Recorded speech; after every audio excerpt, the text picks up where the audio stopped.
Playing in the league, man, you had some of the coldest routes in the game. Thank you.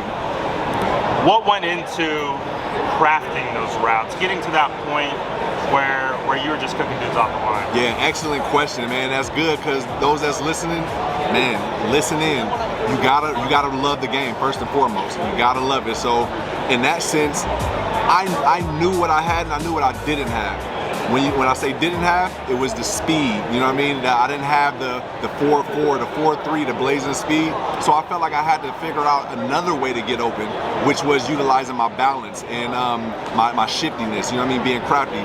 So what I would do is everywhere I go, I'd just be working on moves, walking down the street, walking in between people. I used everything as practice, you know. And you have to be that direct about your game, you know. And that was one thing that helped me. I utilized basketball.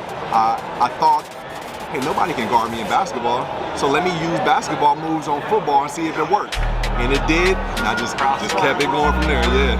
Dude, that's awesome to hear, because, like, I think the league, or at least the perception of the league, is gotta be fast, but you also gotta win your way, right? Like, what suits you the best, and if you can take that to the next level, it doesn't matter. Like, we've seen guys like Keenan Allen, right? Runs like a 4.6, 4.7. They're like, oh, he's not that fast. He's like a third-round draft pick, and he's known as like the best route runner that we've seen in the league in a while. Like, exactly. And big shout out to Keenan, man. We work together. But one thing about that, pace. You guys listening understand pace. That was a great question, how you built that up with people or players thinking that you only have to be fast, you got to be quick, get here at this time. And we see that a lot in NFL guys nowadays, you know, with certain teams. I can pick out a name, I don't want to say too much right now, but all they have to fix is pace, and it'll help them out so much more with creating space, you know, not moving too fast, utilizing counter moves, putting the DB in a situation where he has to react the way you know he's going to react because you put him there.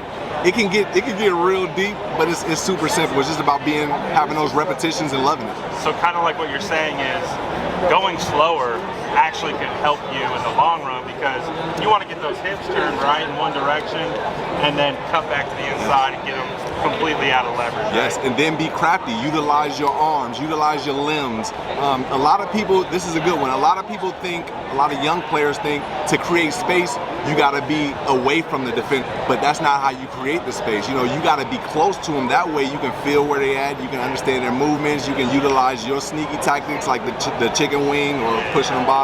And then that will get you the space you need afterwards. So yeah, it's pretty tricky, but I love it, man. I love seeing kids come in and like, go slower, what? And then they do it, and then they see like, oh, it's so much easier. The game just opens up, man. I love that. Well, I almost think of like Le'Veon too, back in his day as a zone runner. He would just kind of chop it down, see where the holes were hitting, and then hit it on. Exactly. It's all about pace. Yep. Right. It's all about pace. Kind of similar, right? Indeed. So you got traded to the 49ers, right? You talked about how T.O. was someone that you looked up to growing up. What's it like being in that situation? Because I don't know too many people, like fans, can wrap their head around getting traded from one team to the other. Yeah. Take me through that whirlwind for you and what that was like. Yeah, definitely a whirlwind. Great question, B. And I was happy. It was bittersweet. One, because I was drafted to the Buffalo Bills, and I had a goal to, you know, make changes there. I didn't ultimately reach those goals.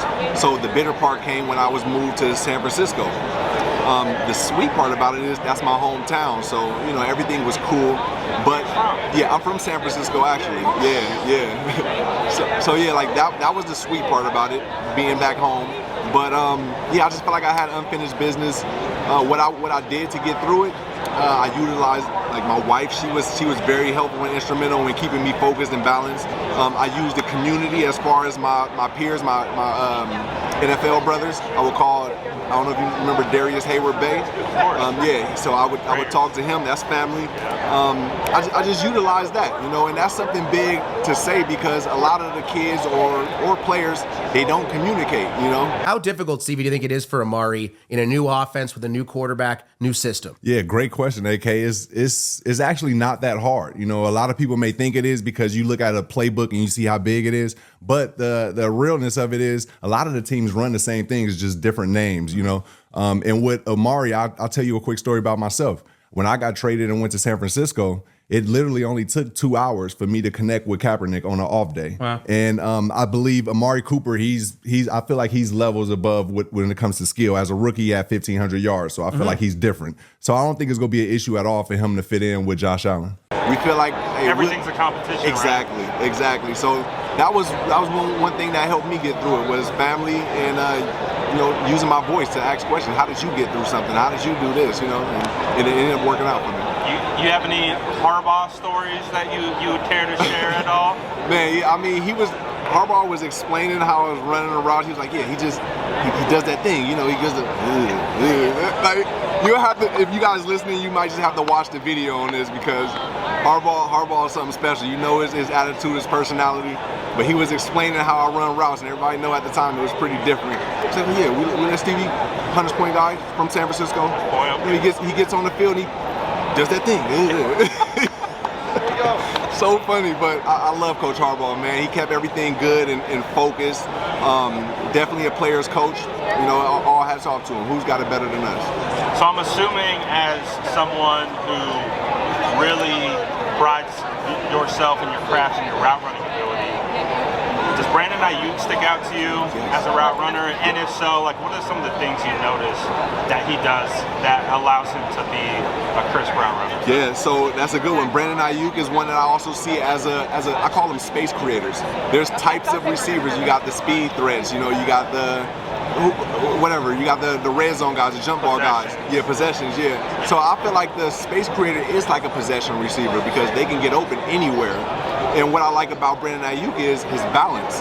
You know, when I say balance, not just if somebody pushes you, but he generates a move, which I call come to balance. Shout out to Ike Hilliard, where you get your feet in a balanced position, and now the DB doesn't know whether you're going to go left, right, back, forward, pace. Exactly. And I see him use that a lot, and I think as he continues to get better and get his health up, his pace is only going to be even more accelerated in a sense of he's already at a great level. He's only going to go up higher, you know, as he continues to get healthier and stronger. Absolutely. Have you seen anything from Ricky Pearsall? I don't know if you paid attention to him. I know he kind of had a rough road to get onto the field, but anything that stand out from him? Yeah, so I used to check out Ricky when he was with the Gators because I'm a SEC guy. I represent Kentucky. But yeah, I always have support and love for this guy because he was a gamer. He was the ultimate gamer, and I really loved his ability to be physical. When he's in Florida, it's things that the camera don't really pick up. How you can run through somebody holding you, you know, and still have that burst and that acceleration. Seeing him with the San Francisco 49ers is great, but right now he's just young. Yeah, he's ascending, and I'm looking forward to seeing what he can bring. Dude, I appreciate it, man. Yes, love. Thank you so much.